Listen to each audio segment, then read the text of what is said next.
StudyIQ IAS, अब तैयारी हुई affordable.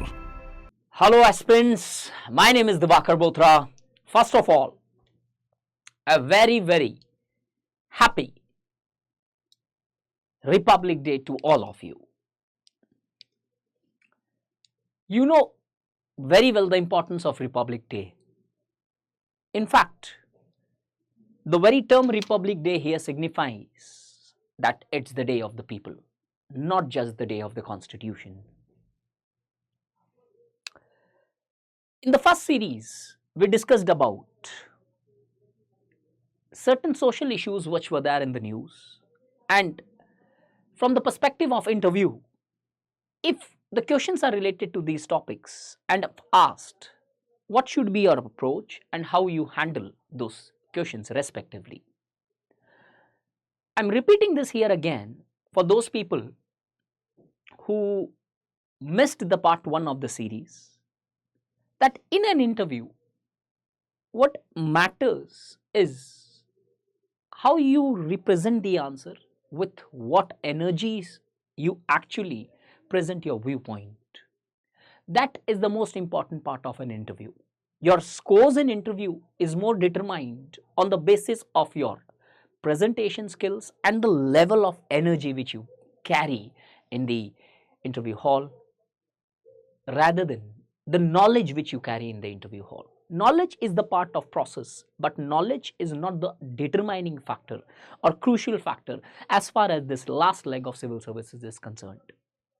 In this part 2 of the series of interview, how to handle certain critical questions or the questions which may have multiple opinions all standing true at the same time, in such circumstances what should be your approach or what should be your way of presenting that particular answer if the question falls within the trap of such topics. So without wasting any more time, let's start with the questions. Why do we perform bad in sports at global level despite being the second most populous country in the world? Why India is actually performing bad in sports at the global level despite having the second largest population in the world, or maybe by the time we are having the data of our next census, there is a possibility we may be the largest or the most populous country in this world as well, surpassing the population of China. What are the reasons behind this? If this is a mains question, I'm pretty much sure that all of you would carry a capacity to highlight multiple factors as such. From this question, you will understand that the same question actually can be can be present in your papers of mains, but your approach in that mains would be very different, as you would be representing multiple dimensions, multiple perspectives. And I'm pretty much aware that all of you listening to this lecture are aware there are multiple issues why we are actually not performing well at the global level as far as the sports are concerned. But in interview, you do not have the choice of representing multiple factors. You would have to select the best possible factor according to you, which is the major hurdle or impediment as far as the development of India in the sports field is concerned. So you cannot go for multi-dimensional approach. Okay, sir, I personally believe there are these factors. No, that is not an answer which is going to impress the examiner. Rather than hit the bullseye, one factor which can actually express the entire aspects of it. What do you think are those factors? There are two ways to tackle your interview.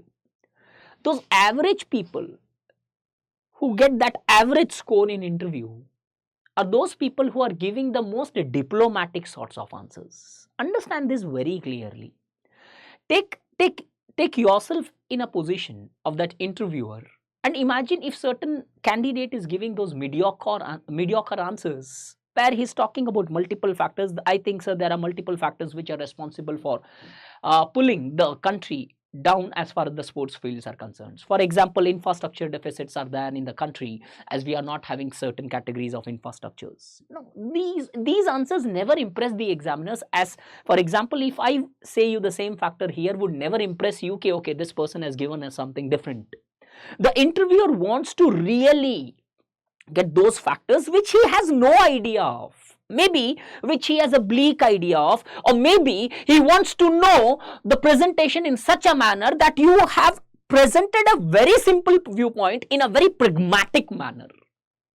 So please avoid those mediocre answers which majority of the organizations or at least majority of the mock interviews ke andar you are actually understanding that this is the way you should be representing. No, out of 4 interviews experience, I can definitely say this, that is not the right way to get the answer, get the score in the interview as such. What could be the approach here?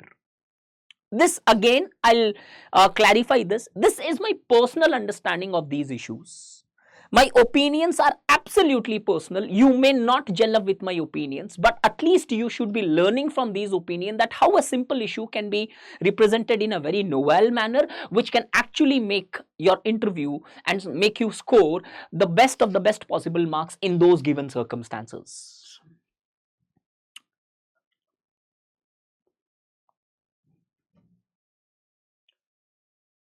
Why do we perform bad in sports? There's one answer which would be absolutely average answers, and the interviewers, I personally believe, will not even be listening to your answer if you're giving such an answer, and they will just bypass it and they'll start framing the next question when you're actually in this answer itself. Here the students would often say this, that sir, I personally believe that there are infrastructural problems in India. As we do see that sufficient level of infrastructures are not present for our sports people or for the people to largely develop their skills in the sports. Such and as such, so forth challenges are largely present. Finance could be, resource could be, government policies, or maybe the training institutions, or maybe something else. If I would have been personally present in this interview, and if this question would have been thrown in front of me, then I wouldn't have tackled this from this perspective for sure. I'm so sorry. I would have completely avoided this perspective. I would have gone to the second approach, where make sure. This is how many times you would have heard toppers saying this, or the institutions where you are attending your mock interview saying this, that you should chart your own path as far as the interviews are concerned. This is how you do it. I'll prove it how you do this. Take this question. I would have just said that, sir, I personally feel that we are not performing bad in sports as far as the global levels are concerned. Because India have won World Cup. India have won different types of laurels in different fields. Then interviewer would definitely counter your questions. I would have stopped my answer here. Sir, personally I believe that India is performing very well as far as the sports are concerned at the global level. As we see that India have won a Cricket World Cup. India have won Cricket World Cup, T20 World Cup, or One Day World Cup. India has been at the top of the rankings as far as the test series are concerned. We have the best of the best players, best of the best facilities, and we are performing really well as far as this is concerned. Similar situation also exists in the context of wrestlings, or maybe to a greater extent in the context of boxings, etc. Now the interviewer would definitely counter you. Now wait for the response. Interviewer will now ask you, but Mr. Divakar, don't you think that there are other sports existing in the world where the countries are outperforming, especially the countries like Ethiopia's or small countries like Argentina's and others who are performing really well? Take an example of the recent Football World Cup. Now we will put up our catch point here. So yes, we are performing bad in those sports. But the point is this, that in India, the sports means cricket. And in the recent time, the sports now means javelin throw, boxing, wrestling, kushti, etc. The very narrow approach or the very narrow understanding among the people is that the sports only means this. Sports only means this, and as a result, since our understanding of sports is only restricted to this, That's the reason we are actually outperforming in this. And since we do not consider in our galaxies of the world, we do not find any other sports, because this is how the patterns of socialization has been in society, and therefore we are not even concerned, or we do not even think about the various other sports are present and which results into or which pulls us down in those categories of sports. So coming to a conclusion that we are performing well in very things which we consider as sports, and we are largely pulled down in various other sports which are recognized at the global levels, maybe at the Olympics, maybe at the Commonwealth, or maybe at any other forums or events of global level sports event. We are performing not up at our optimum capacities because we do not even consider them as sports.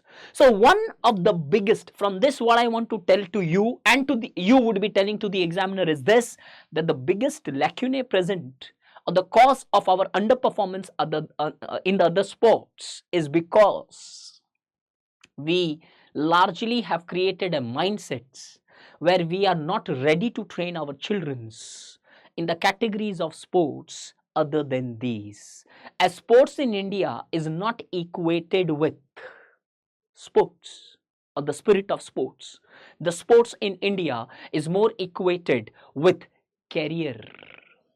But as far as the other countries are concerned, the sports are sports, not career.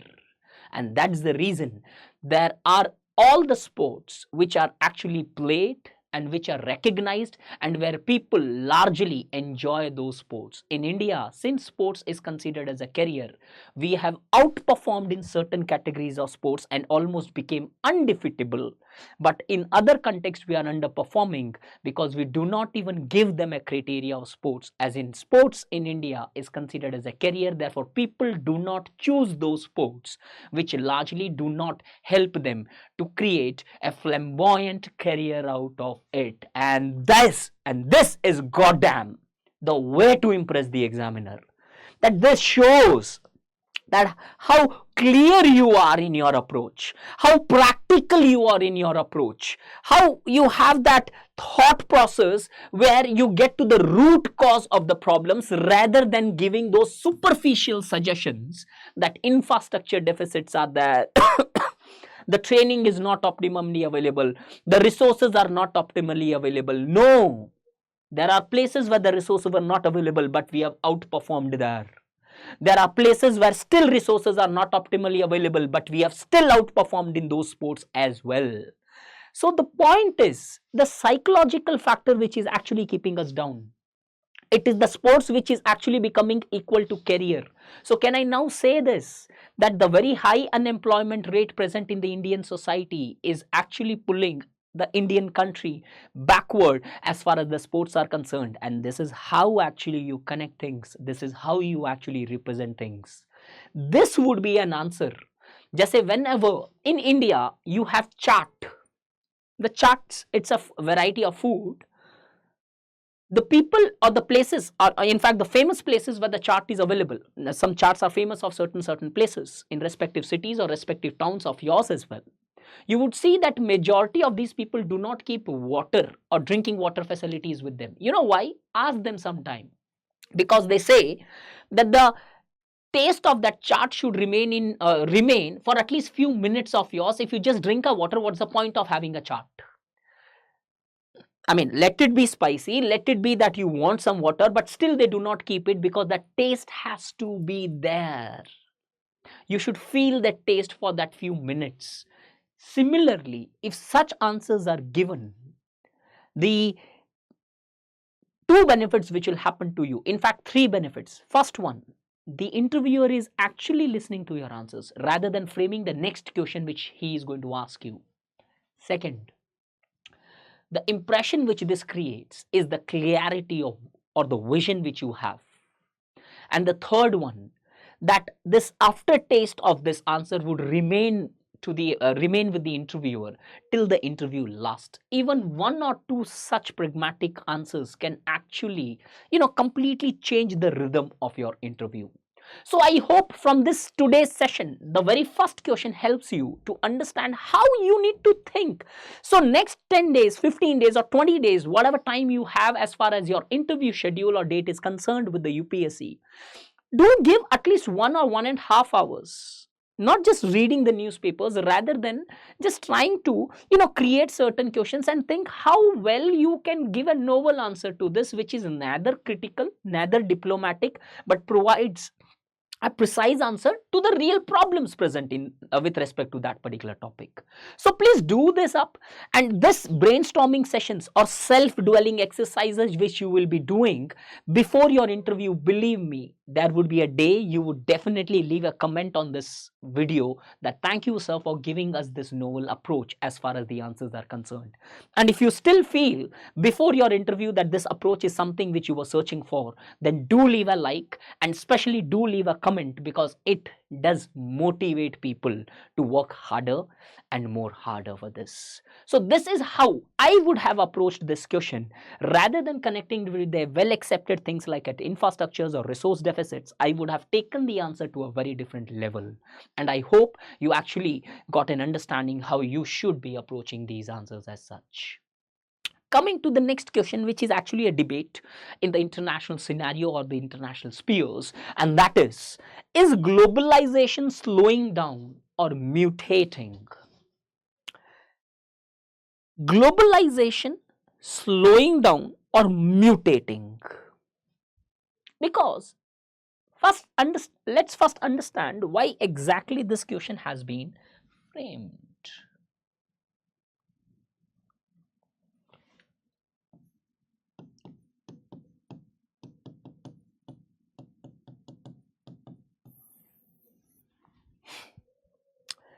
Let's first get to the very concept thing. What exactly is the meaning of globalizations? Different people have different aspects of globalizations. Let's see the meaning. The most simplest meaning, or the meaning which covers, which is not only simple to understand but which covers almost every aspect of what exactly is the meaning of globalization. Globalization has been defined as a process of increasing movement of goods and people beyond the political boundaries. Increasing movements of goods and people beyond the political boundaries. Is political boundaries beyond the movement which is there of could be goods, services or people? That is considered as globalization. So suppose if a person is largely migrating from Andhra Pradesh to Madhya Pradesh, that's not a globalization, that is purely a migratory process, as the migration is taking place within the political boundaries of the country of India.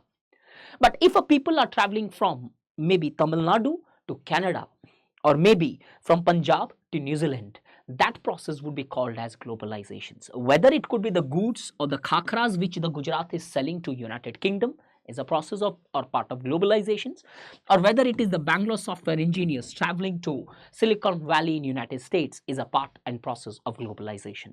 So globalization refers to the movement of these two beyond the political boundaries of the country. So now the question comes is this process mutating, increasing, or is it slowing down? Let's first see why this debate have actually come. The facts which shows that the globalization is slowing down is the Brexit,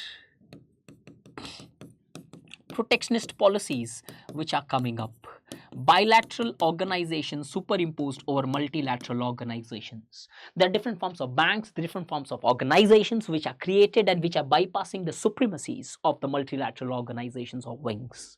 Similarly, there are the protectionist policies with respect to goods, services, visas, followed by the developing countries with respect to the countries outside. Brexit has been one of the phenomenal example that how countries are trying to restrict the movements of goods, people and the benefits outside their respective citizenries. All these examples have clearly shown that the globalization is actually decreasing, or some people have also called it as deglobalization. So we are now deglobalizing. We are more focusing upon the local aspects, or which we are largely more concerned about the local developments rather than the global partnership, which earlier was the basis upon which the development was exercised and built. Similarly, are there any examples which shows that the globalizations have enhanced the in pace? Yes. For example, the flow of financial capital has enhanced in the contemporary time. The flow of technological transfers or technological impacts have enhanced over a period of time. If you see the Ukraine war, it is having a deep impact on the prices of oils throughout the world.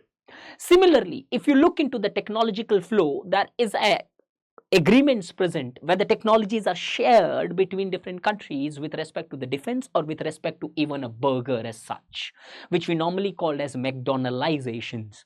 So we do see this, that there are examples that the globalization are enhancing in pace. There are examples that there are certain breaks which are power breaks which are being applied to the process of globalization. In such context or in such context which you people normally pronounce, what should be your stand? That's an important concern.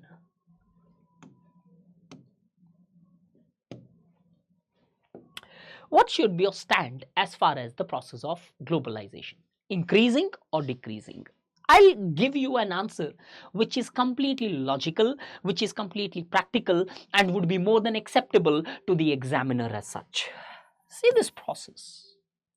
The process of, there is a person called as Arjun Appadurai. I'm just using this person's theory, but you don't have to quote a name of Arjun Appadurai. You can just use his understanding.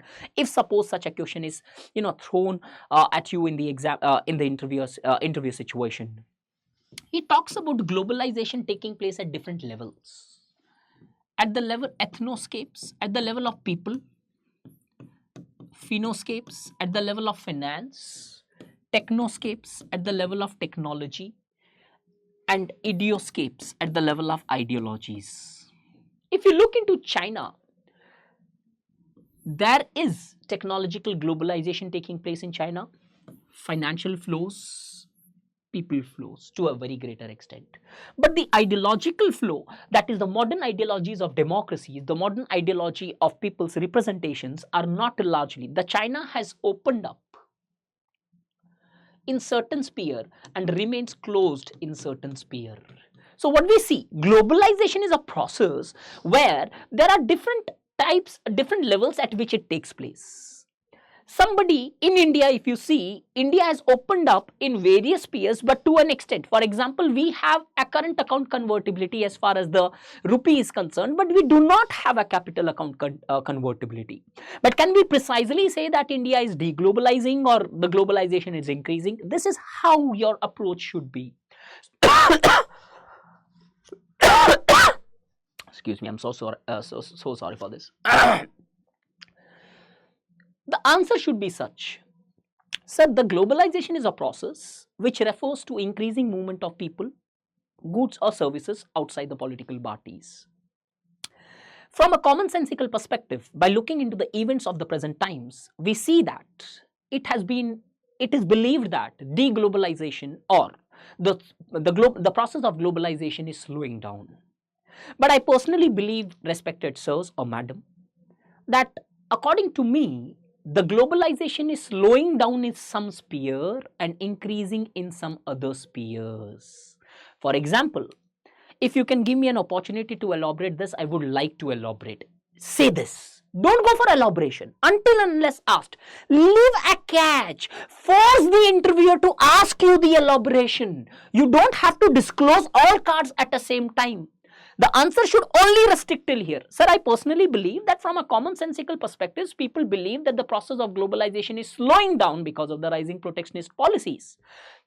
But I personally believe, sirs or madams, that the process of globalization is slowing down in some sphere and the pace of globalization is increasing in some sphere.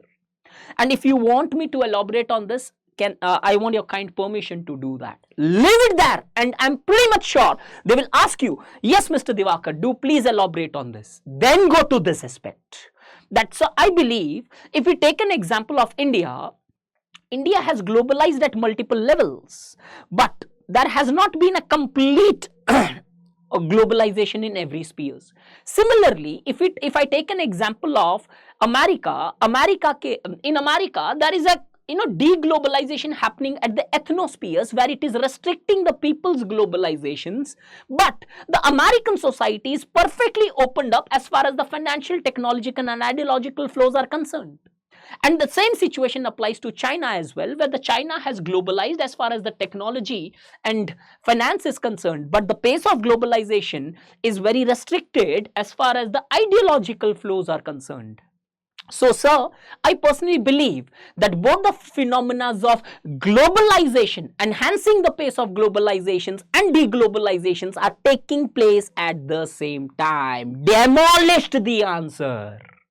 And now the examiner would not have a counter backing argument to largely contradict your answers. And these are the interviews, and this is the reasons we used to score 200 plus.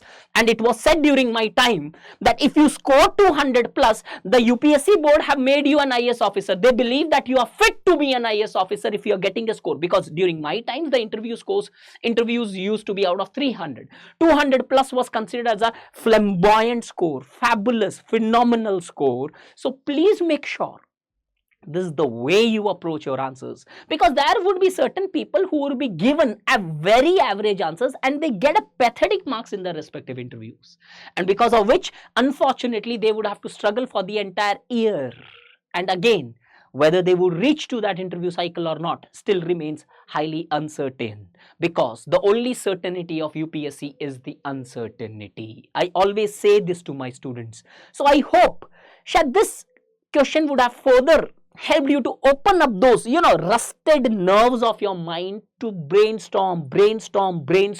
But unfortunately, the majority of the people who are the people who are preparing for their interview, what they do right now is mock interviews. Good, mock is a part of your interview process. Give as many mocks as possible, but do give sufficient time for self-analysis.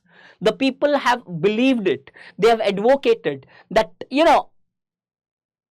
one would have to sit and discuss it with one's mind.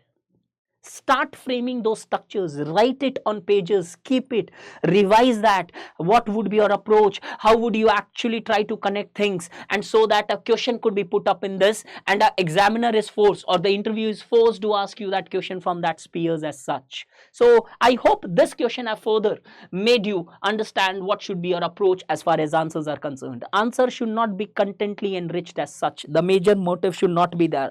So this report says this, that report says this. You have quoted those reports in your mains. They are not interested on those reports. And remember this, these are the people, these are the civil servants, these are the bureaucrats who will be reading more Times of India rather than the Hindu.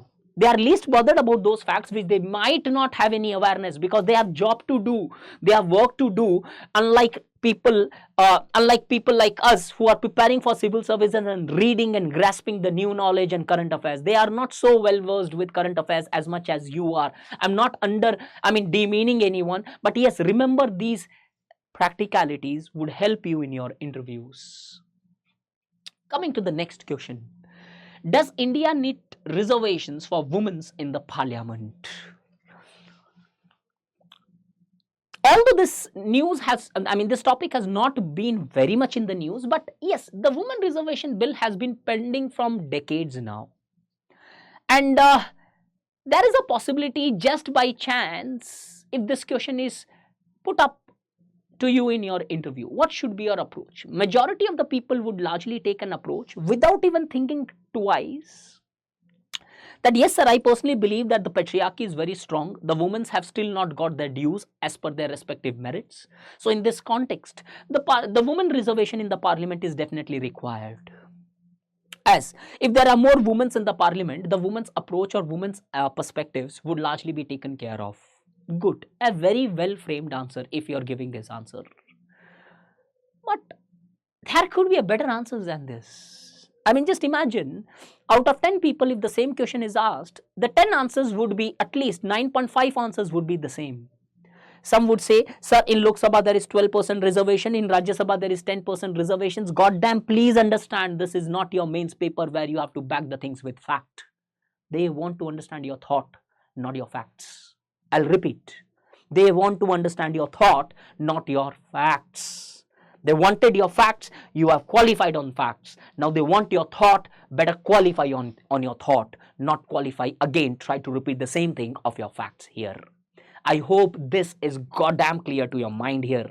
If you are having this approach that the facts are the most important parts which makes your interview, then my friend, dear aspirants, you are going in a wrong direction, and that would definitely have a negative impact as far as your interview is concerned, and I don't want anybody to waste one precious youth year again getting into the same cycle. What should be an approach?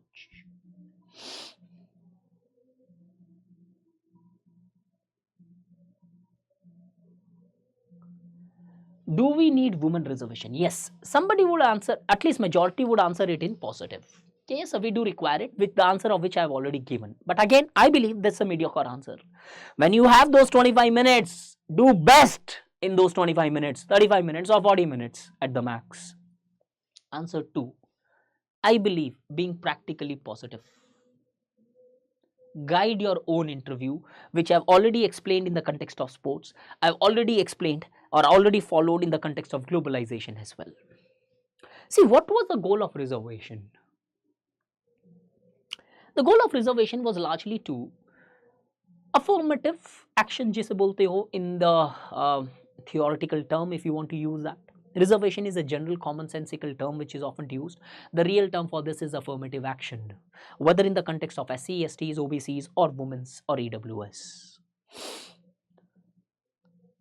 The goal of the reservations was largely to ensure that those people who are not having the right infrastructures or assets, they are given certain support structures, those ladders which can uplift them and bring them at par with the other people in the society so that they can compete with the others at an equal pace. The women reservations, the women's position in India, if you see, the very Oxfam report says the face of inequality in India is gender. The Panchayati Raj institutions, 73rd Amendment Act clearly shows this, that the women reservations in the Panchayati Raj, that is 33%, many states have even taken this reservation to 50% as it is a choice, the provisions which are compulsory but a state can expand it. The Panchayati Raj reservations have often resulted into the concepts such as surrogate representatives, or what we call normally in general terms as Sarpanchpati or Panchpati concepts, where the husband, brothers or father of the respective woman sarpanch is actually at the helm of the authorities, and the women merely become a titular head or a ceremonial position present. The recent series of Panchayat, if you have seen, you would have seen this practically in this movie, that how this actually operates. If this is the case, if the woman reservation is largely taking place, would the same thing result here?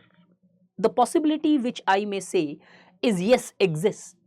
There are many women who are fighting elections after the death of their husband or father or their father-in-law as such, and they become largely the representatives on the basis of those positions which their father or forefathers had. And these people are not always becoming a titular heads or surrogate representatives. They, over a period of time, yes, definitely develop the capacities to represent their viewpoint. So what should be the answer such? This was the issue which we already know. You have wasted our time. No, I have not wasted anybody's time. Yes, sir, I personally believe that the woman should definitely be represented in parliament. Because the biggest advantage of women's representative in parliament would be the women-centric perspectives would be given a due space in the parliamentary debates.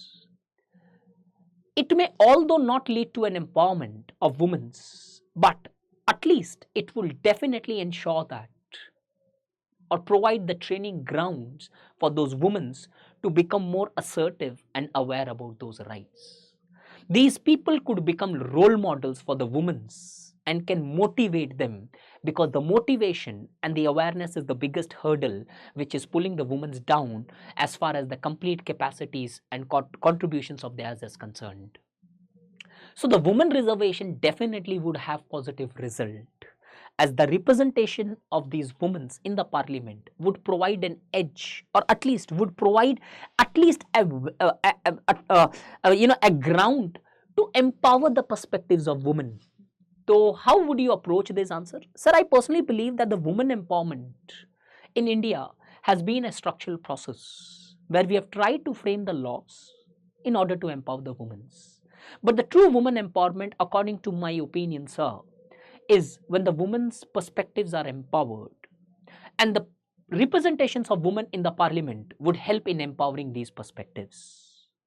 Although in short term there would be a possibility of surrogate representatives, but over a period of time this parliament representations would act as a training ground, acting as a harbinger of the future forthcoming political women personalities who would not only dominate the policy makings but would also motivate the other women to become aware of their rights.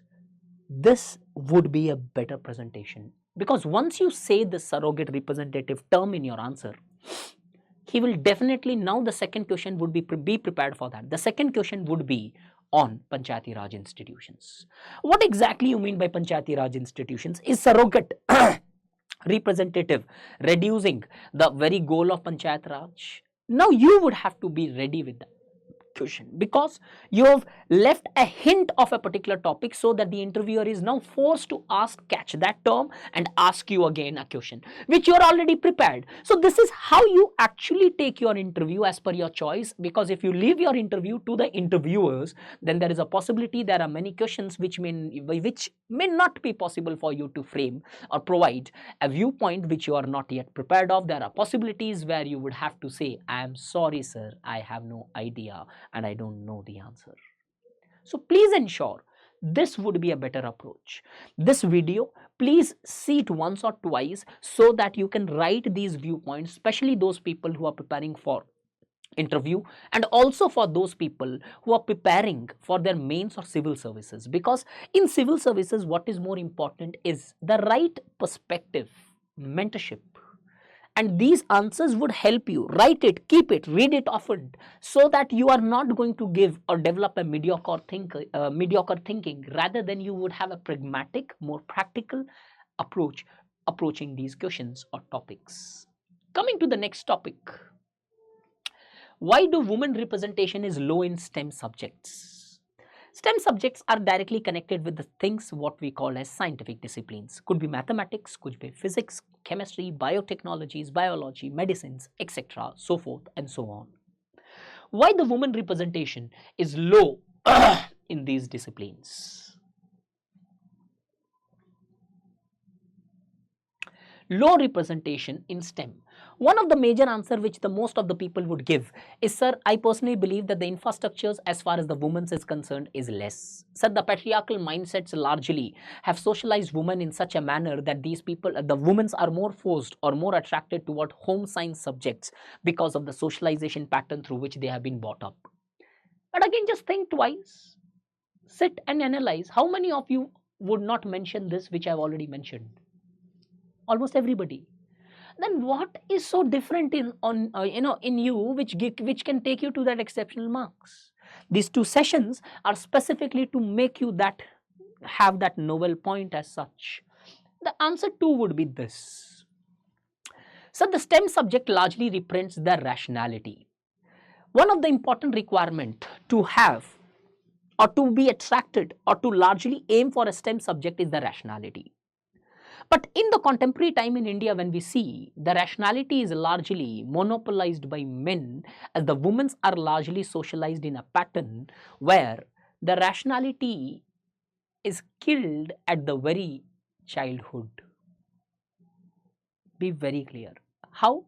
Because women are often socialized in such a manner that they are more often socialized in a manner that they are more fitted to take those humanities, that they are not fit to take a crime job, that they are not fit to take a surgical jobs, they are not having those capacities to work for 16 hours a day.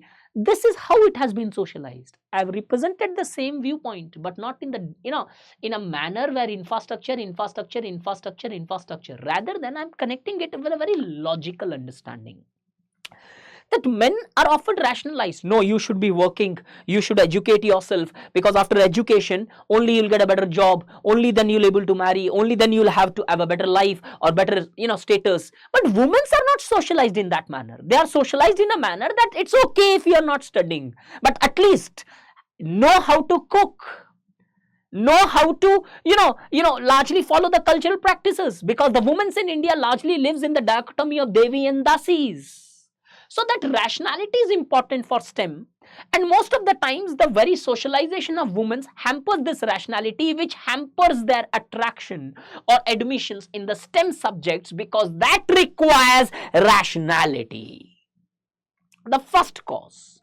And this largely creates a cycle that has resulted in monopolization of STEM activities or job by the men. Then you will add, beside this, sir, beside this behavioral mindset, I also personally feel that the infrastructures are not appropriately developed. How would I elaborate this? Listen to this. We often see that the STEM organizations are present majorly at the level of state capitals or in respective cities where these organizations are largely developed. And the women's mobility in India is always severely restricted. As a result, these women, despite having the behavioral attraction towards STEM subjects, because of lack of appropriate opportunities at the school level or at the higher or college education levels, which are restricted to certain cities, we see that these women are not able to reach these positions despite having the capabilities to largely man these positions, as there exist infrastructural deficits. I have not said lab nahi hai, XYZ problems hai. No, I have said these are restricted in only urban areas, and the women's are largely, their mobility is restricted to a greater level.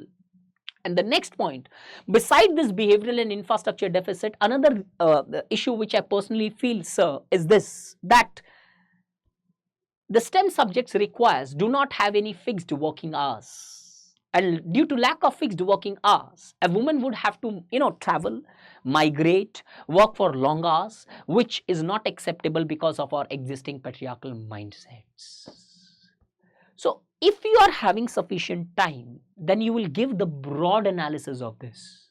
Because there is a possibility when you are analyzing and giving this answer, there would be, I believe, the entire interview would then go towards this, because you would have left so many catch points here for the interviewers to catch, and which you have already prepared as such. So please focus to largely give the answers which are pragmatic and which carries the possibility to throw some other answers related to those answers which you have already presented.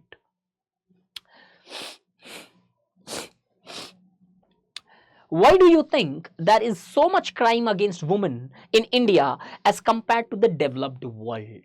Okay, what are the reasons do you think that the crime against women in India is high when compared to the developed world? Now, there are multiple reasons for women violence or women crime as such here in the country, such as developing countries such as India. Now, the answer one would completely focus on patriarchy.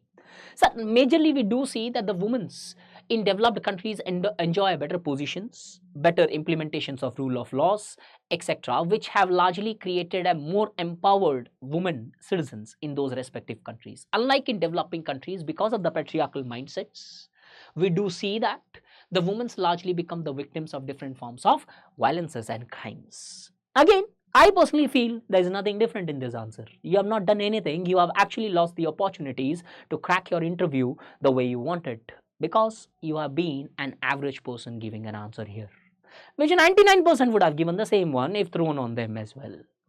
Second one. So the causes of the women violence are broadly classified, are majorly because of two reasons. One, the assertion of men, which leads to the violation of dignity of women in many circumstances, leading to different crimes. And second, the acceptance of violence resulting into the very crime situations. In developing world, the second reason, the lack of women empowerment, which have resulted into the acceptance of violence by women themselves as well as the societal acceptance, have largely been major cause, according to me, as far as the women violence is concerned. Maybe it has sounded some difficult. I'll simplify this answer. where my answer would focus is that majority of the women violence in developing countries is because not of individual act of machismo, rather than the crime against women in India is because the crime against women is being socially accepted by both the society and even to a greater extent by the woman upon which the crime is perpetuated.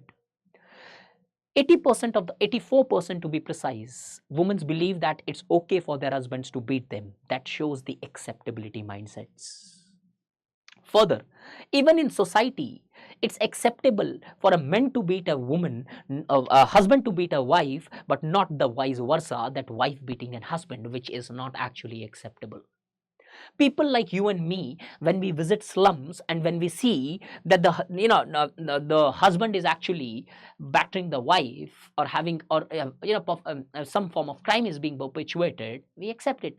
कि इनमें तो चलता रहता है यार. It's okay. It's normal for these people to largely fight with each other. Why? How the hell did you accept it is normal? Why is the rule of law not applied to all? Would you accept the same situation as far as if the Ambanis are beating their respective wives, or the Khans or the Bollywoodian Khans are beating their respective wives? Would you accept that? No. You would go to it and then stand in protest against these personalities. But you would not stand in protest against the personalities as far as the slums are concerned. Because why? It is acceptable to you. This is how you would present your answer if this is thrown. Please, definitely do this. That, sir, in the developing countries, there are two broad reasons why the women crimes have been more when compared to the developed world. The first reason being that the assertion of men have largely resulted, that is the patriarchal mindsets, and the second one is the lack of empowerment of women, which have resulted into the social acceptance of violence both by the society and by the women themselves. Beside these major reasons, other are merely the manifestations of this in forms of different latent and manifest forms of violence.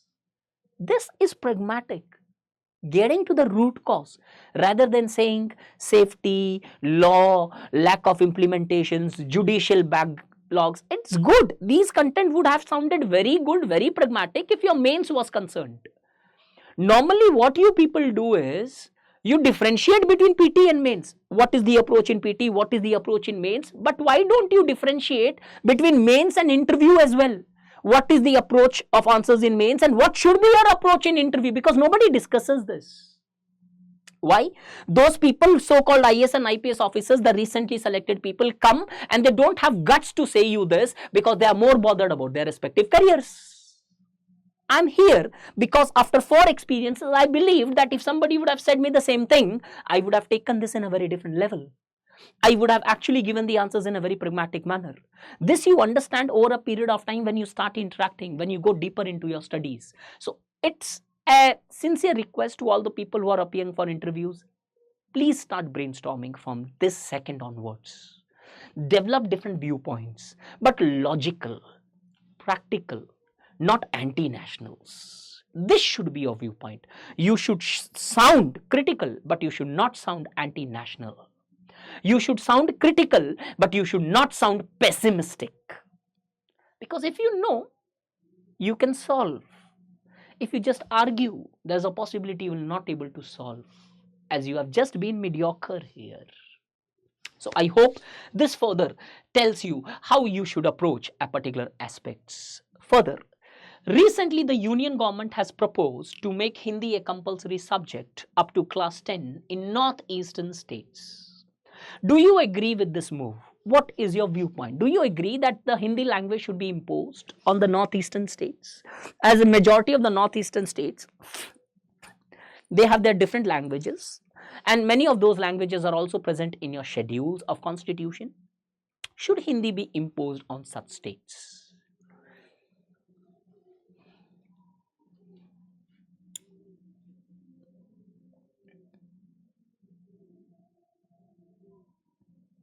Compulsory Hindi. If you look into the background of this, the first thing you should look, okay, what exactly is the background of the language and Northeastern states? Language is a very emotional issue. We have already learned it because of the reorganization of states, where the states were divided on the basis of the language or linguistic aspects immediately after independence. Deprivation is high in northeastern states as these people feel deprived as far as their resource utilizations or their development is concerned when compared to the development of the larger country. There are different types of fractions, divisions, fissures on the basis of their respective identities, could be their tribal identities or could be their respective ethnic identities, in which the Northeast is actually being caught. Because of this, there are different forms of insurgencies, there are different forms of law and order problems, which many times have created different forms of fissures, fractions and issues and violences as well. In order to see this background, what exactly is required in this background? First one, confidence building measures has to be taken up in Northeast so that those grievances could be reduced. Development has to be largely made so that again those grievances could be reduced. This has to be the background as far as the Northeast is concerned. Take an example. Suppose if the government of India comes out with a very citizen friendly policy, but until and unless the bureaucracy is having certain grievances, do you think this policy would be implemented with the letter and spirit? No. Because a bureaucracy which has a high level of grievances would not be interested in implementing the policies which talks about the tackling the grievances of our citizens. As a grievance ridden bureaucracy can never be citizen friendly bureaucracy. So a grievance ridden society would largely become more society which would largely, it will rebel against any form of impositions or implementations. I'm connecting these two so that you get an understanding how you should approach this topic. Should Hindi be imposed? The answer one. In fact, I'll give you only one answer here. One answer, the average answer would be like this, that yes, sir, Hindi definitely should be imposed because it will largely bring to uniformity. It will largely provide opportunities for these people for development. Do you really think the Hindi medium students are right now fighting for their educated representations in civil services, as the selection ratio of the Hindi medium has been unfortunately very low? What type of mobility are you talking about, goddamn? What type of development are we talking about? The answer should be what? Sir, the Northeastern today is facing a problem of underdevelopment and different types of, which has created a law and order scenarios. In a society which is grievance ridden, in such society, impositions would always have a flavor of force. Any form of impositions, however the good policy may be, but would not be acceptable. And if the policy remains not acceptable, it will create more divisions and it will create more fissures in the society. You have already hinted the examiner. So because of the very conditions in Northeast, if you're trying to impose something, which is impose means what? Would always have that you would have to follow, would always lead to a flavor of a rebellion attitudes that would not be, acceptable. And if the people are not accepting, definitely you will have protest movements, issues. The entire thing would be whitewashed. Second, will imposition also tackle the various development problems which are having? Would learning of Hindi help the people in Northeastern states to bring development? Because as of now, the Northeast is one of the part which has got one of the highest or the best English speaking populations in comparison to South, which is highly developed. But still they have not developed. Then what is the guarantee that tomorrow when the Hindi is imposed, where majority of the jobs today require English, what would be the benefits of Hindi? No sir, why we are taking it so narrowly? The integration would be happening when the psychological dissatisfaction is tackled. Imposition would widen this psychological gap, not bridge this psychological gap. What should be your approach? This one. Prospects of mobility would definitely enhance by imposition of Hindi by leading to migration and creating opportunities of better integrations and building a pluralistic society. But at the same time, the imposition of Hindi should not largely be, according to me, be imposed. If Hindi is acceptable by people, it should be pursued. Or else, I personally believe that the imposition of Hindi would violate the tribal panchsheel with respect to the tribal development in India, which was framed as the first tribal development policy. Leave the answer here. Sir, imposition of Hindi does have certain benefits, as it will lead to better cultural integrations enhancing the spirit of tolerance and pluralism. But I personally feel, despite this benefit, the imposition of Hindi should not largely be made in the northeastern states, as it violates the principles or postulates of tribal panchil. Leave it here. Now the interviewer would be more interested. Can you elaborate what exactly is the part of tribal panchil? Now you have your second question from the answer which you have actually given. Tribal panchil largely meant that the development should be made by respecting and protecting the rights of the tribes. The development should be made only those which is development for them. And in such context, I personally believe, sir, what Northeast today requires is more development in a true level rather than the development at the cultural or integrational level because of Hindi. So if we are imposing Hindi, then we would be violating tribal panchil, because here the Hindi is not considered as a form of development. What they require is roads, bridges, canals, systems, power, telecommunications, internet, etc., which is development considered by them. And now the examiner would be so seriously impressed by you. Wow, this is the way to be approached. That imagine if such a person is, at the helm of a district, he'll be so practical in taking decisions rather than taking decisions on the letter. You would be following the goddamn spirit of the law, not just the letters. So I personally feel it is a serious pragmatic approach. If you can answer this, and I hope these 4-5 questions, at least even if one is a hit, your entire interview would definitely change. Believe me, it would change. You may not thank now, you would thank after your interview for sure. I have a firm faith on that. Coming to the last question of today's session. What are the new forms of communalism we see in Indian society? Suppose if this question is thrown at you. Remember, we will not be using any political party's name. We will not be using or will not be naming any particular political person here. However, the interview may force you, you will not name anybody. Or maybe when he is forcing you, just smile so that he understands you know, but you don't want to present that viewpoint there. How to answer this question, which is again pragmatic, acceptable, and non-political in nature as such?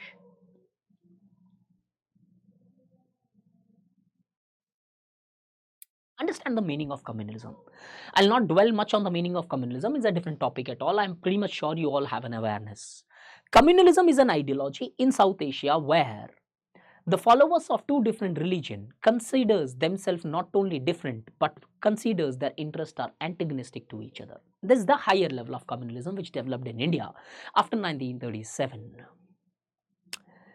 Earlier, the forms of communalism was mass violence, communal riots, etc.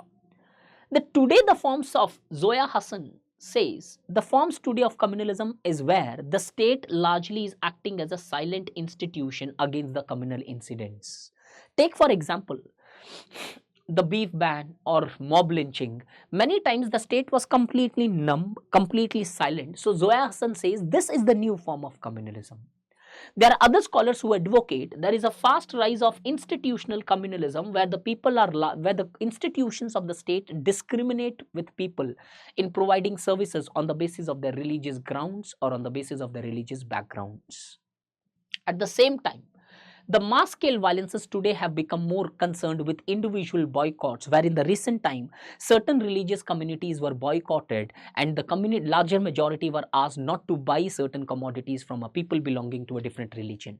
Neither mention Muslims, Christians, anybody. Just say that certain religious minorities were boycotted from having any economic transactions with the majority, as the majority were requested to boycott this. Don't buy any goods, whether it is day-to-day groceries or whether it is different forms of other luxurious goods from these minorities should not be bought. These are the new 3 forms of communalism. You may not have an opportunity to say this, but at least how you should present your answer here. 1. Sir, from mass to individual violences have taken place. Again, this answer would again be a good one because Zoya Hassan also talks about this. The second could be, sir, the communalism has remained communalism has remained Despite the constitutional provision for secularism, communalism often have taken shape in certain circumstances in Indian society. Earlier, when the communalism was largely more mass-dominated phenomena reflected in the forms of communal riots, today the communalism is more at individual level where the individuals are boycotted instead of mass, violence or mass phenomena. Coupled with this, we also see that communalism has been more often now where the state is not going with communalism. The state largely is remaining silent on communal incidents, which is also a form of communalism, the silence of state. This would be more better answer. Why? Because it's a factual question, it's a conceptual question. This would require a conceptual answer as well, rather than your own, Raja Rani ki kahaniya type of answers. This is communalism, that is communalism. I hope this session has helped you in developing a perspectives. Any people who is preparing for civil services, any people who are largely planning to take their optionals or general studies, we at StudyIQ are providing a phenomenal opportunities for those people who are appearing for 2024. Use the code DIVLIVE, come and join our programs and see how these pragmatic understandings could be developed, where after the end of the program we will not only be capable of understanding the content, analyzing the content, but also would be having capacity to write, because we at StudyIQ do not believe in giving doles, we believe in giving hands. At the same time, if your optional is sociology, I personally teach sociology at StudyIQ. The batch have just started yesterday. If anybody is interested, come join the batch and take your sociology to next level, because those people who are preparing for 2021, from January to June, your focus should be on sociology or your respective optional. Master that. From June onwards, after prelims, you would be focusing up your GS mains. So anybody for sociology, use the code DIVLIVE, get a handsome discount, come and sit in the sociology batch. By the end of the batch, your entire sociological concepts, your thought process, your answer writing would be absolutely clear, and ye वादा है मेरा. Thank you so much. Have a nice day. StudyIQ IAS. अब तैयारी हुई affordable.